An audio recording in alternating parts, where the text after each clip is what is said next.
मैं दर्शकों को अपनी तरफ से नहीं बताऊंगा, बल्कि याचिकाकर्ता पक्ष के जो मुख्य वकील थे विष्णु शंकर जैन, उनसे दर्शकों को सुनवाता हूं कि क्या हुआ। विष्णु, ये बताइए कि सुप्रीम कोर्ट में आप लोगों ने अपनी दलीलें आज रखी, कोर्ट ने क्या पाया आपकी दलीलों पर?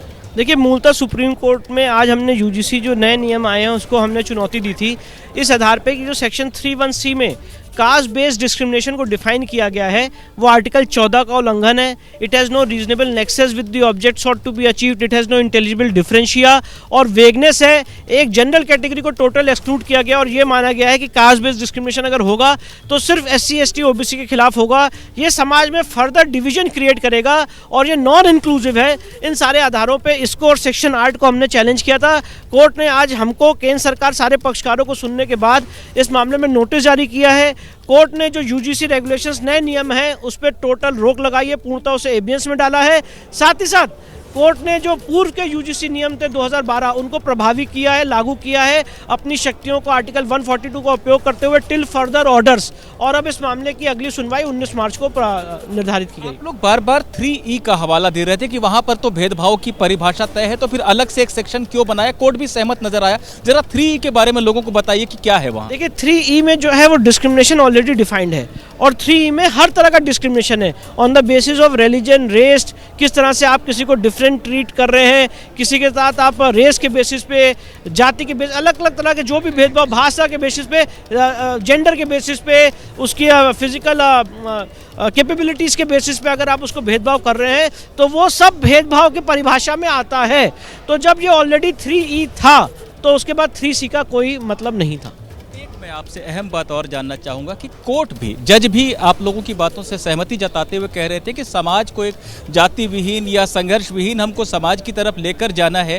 वो कोर्ट क्या कहना चाह रहा था इन नियमों को लेकर? जजों को भी क्या बात थी जो आपत्तिजनक लग रही थी? देखिए, मैं आपको यही बात समझाने की कोशिश कर रहा हूँ कि जिस तरह से आप एक कैटेगरी को एक्सक्लूड कर रहे हैं और ये मान रहे हैं कि यही कैटेगरी जो है वो ऑप्रेसर है और दूसरे लोग ऑप्रेस्ड हैं, जिसके लिए ना कोई एम्पेरिकल डेटा है, ना कोई रिसर्च है, तो ये सोसाइटी में फर्दर डिवीजन क्रिएट करेगा।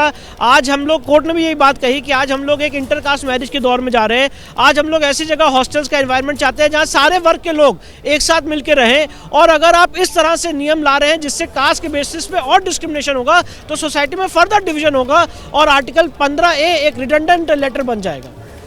तो आपने सुना विष्णु शंकर जैन जी को, जो ये बता रहे थे हमें कि 19 मार्च को सुप्रीम कोर्ट अगली सुनवाई करेगा, लेकिन फिलहाल जो नए नियम यूजीसी लेकर आई थी उन पर रोक लगा दी है कोर्ट ने। और जजों ने चिंता जताई है कि हम एक जाति विहीन समाज की बात कर रहे हैं जहां पर अंतरजातीय विवाह होते हैं, सब हॉस्टल में मिलकर साथ में छात्र रहते हैं, उसको, उन लक्ष्यों को हासिल करने में इस तरह के नियम दिक्कत पैदा कर सकते हैं। निपुण, इन सब के बीच जल्दी से ये जो एक भ्रम की स्थिति पैदा हो रही थी, ये कहा जा रहा था कि सुप्रीम कोर्ट की ओर से कहा गया है सरकार को कि आप जो है नई गाइडलाइंस लाएं जिसमें और SC और ST को लेकर के एक नए प्रावधान बनाए जाए। और रोहित वेमुला और पायल तड़वी केस की बात भी कही जा रही थी, उस पर जरा जो है तफसील से बता दें कि वो पूरा मामला है क्या।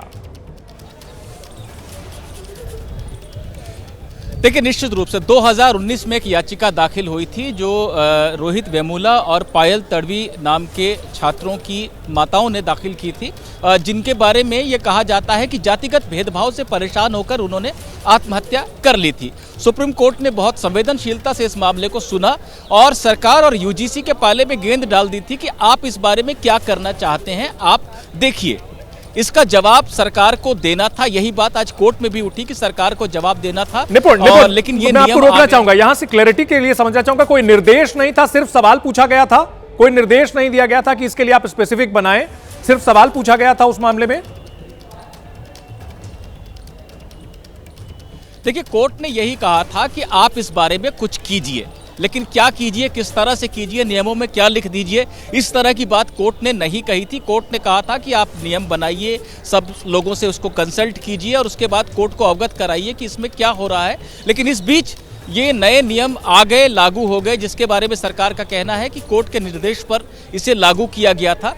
कोर्ट ने इस बात से मना नहीं किया कि उसने निर्देश नहीं दिया था सरकार को इस बारे में कुछ करने का, लेकिन जजों का यह कहना था कि जो नए नियम आए हैं, जो याचिकाकर्ता हमारे पास जिस बात को लेकर आए हैं, उसको देखते हुए प्रथम दृष्टया लग रहा है कि ये भेदभाव को बढ़ाने वाली बातें हैं और दुरुपयोग इसका बढ़ सकता है, समाज में एक और विद्वेष की स्थिति पैदा हो सकती है। तो हम इस पर विचार करेंगे और सुनवाई करेंगे।